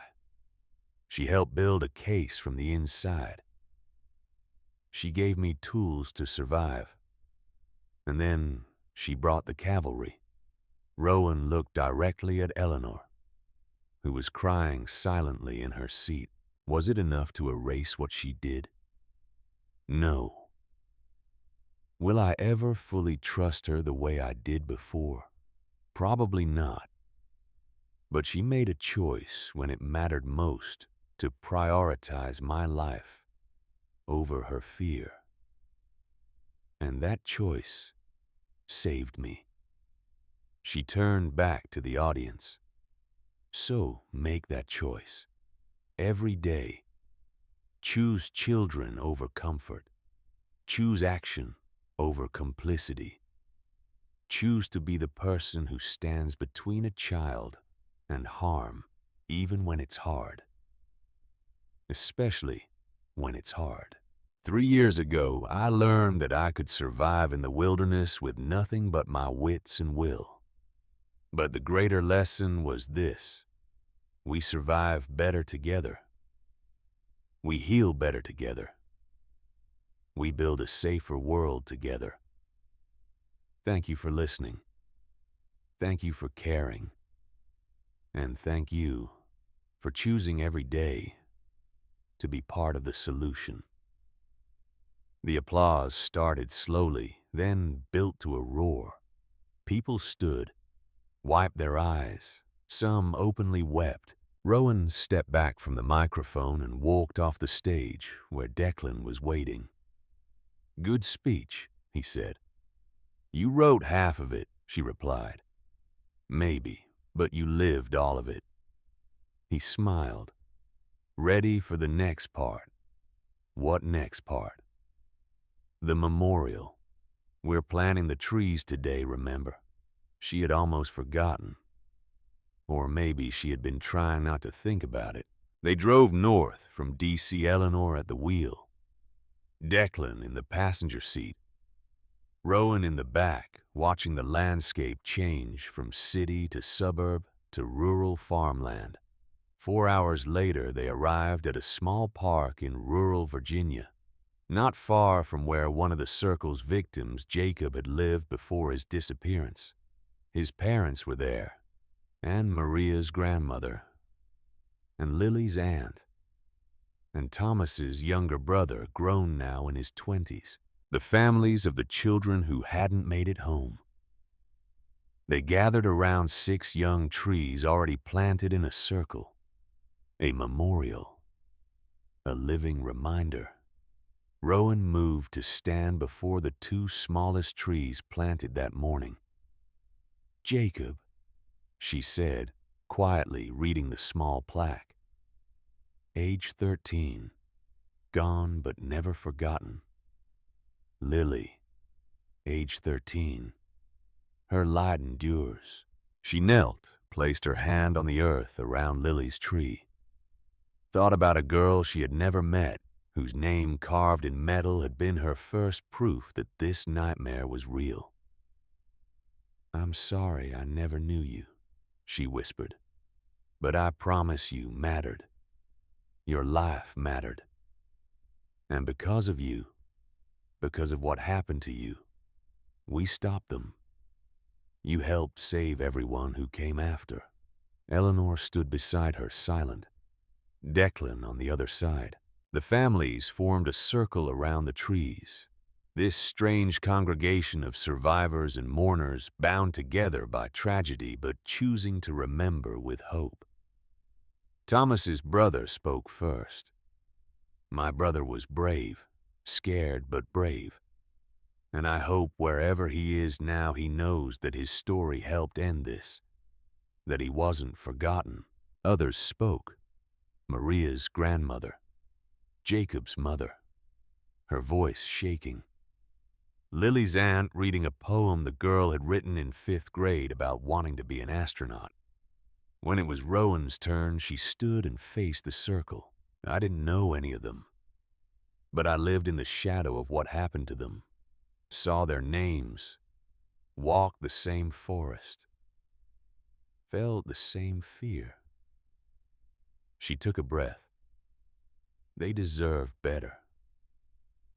They deserve to grow up and have futures and make mistakes and fall in love and become who they were meant to be.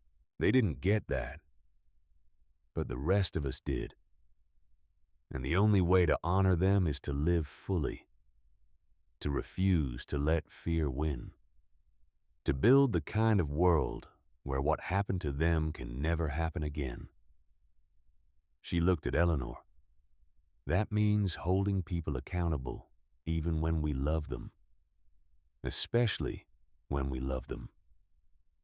She looked at Declan. It means helping each other even when it's hard, even when we're scared. She looked at the trees, young and fragile but growing strong.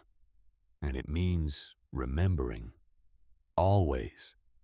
The sun was setting as they finished painting the sky in shades of orange and pink.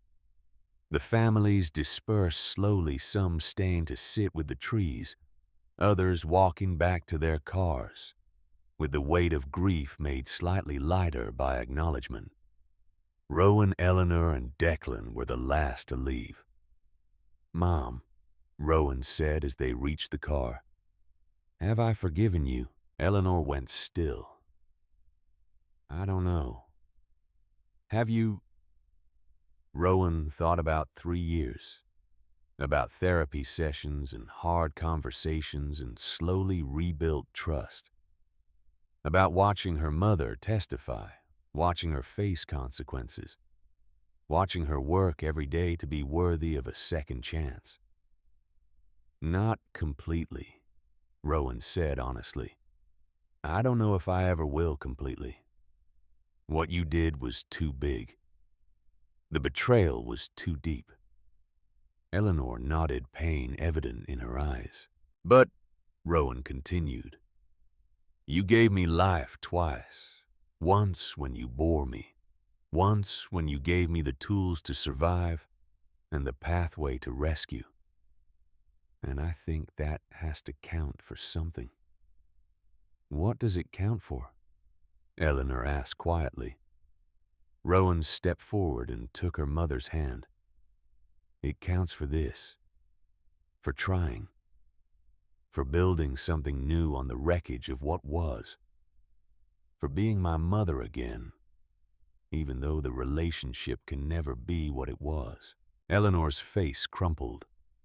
That's more than I deserve. Maybe. But it's what I'm choosing to give. They stood there in the parking lot, mother and daughter bound by blood and trauma and the difficult work of redemption. Declan cleared his throat. Hate to interrupt, but if we don't leave soon, we'll hit rush hour traffic. The moment broke. Eleanor wiped her eyes. Rowan squeezed her mother's hand once more, then released it. They got in the car and started the long drive back to Washington State, where a new life waited. Where Rowan would finish high school and apply to colleges and eventually study astrophysics because the stars had guided her through the darkest night, and she wanted to understand them better. Where Eleanor would continue her work with survivor advocacy groups using her insider knowledge of how cults operated to help deprogram members and prevent recruitment. Where Declan would build rockets and dream of space, channeling his survival skills into engineering problems, his 18 months alone becoming the foundation for a career in systems that kept people alive in hostile environments. As they drove, Rowan pulled out her phone and opened the app for Rowan's Light, the nonprofit she had founded a year ago. Already they had helped 12 families escape high-control groups. Already they had saved 3 children from situations that might have ended in tragedy. It wasn't enough. Could never be enough. But it was something. The forest was behind them now, both literally and metaphorically. The plain where 2 children had hidden and survived would eventually become an official memorial site, preserved as a reminder of what had happened and what had been overcome. The names carved in metal would remain: Thomas, Maria, Jacob, Lily, Emma, Declan, and now carved below them by Rowan's own hand during a private visit last month. 2 more names: Rowan, survived; Eleanor, chose differently. Because that was the truth in the end. Everyone had choices, even when the choices were terrible, even when the consequences were devastating. Her parents had chosen the cult over their daughter. Her mother had chosen eventually to fight back. Declan had chosen to help instead of hide. And Rowan had chosen 28 times over 28 days to wake up and keep fighting. Those choices had consequences. Justice and redemption, and healing and scars that would never fully fade. But they also had power. The power to change everything. As the car carried them through the deepening twilight, Rowan closed her eyes and thought about the girl she had been 3 years ago.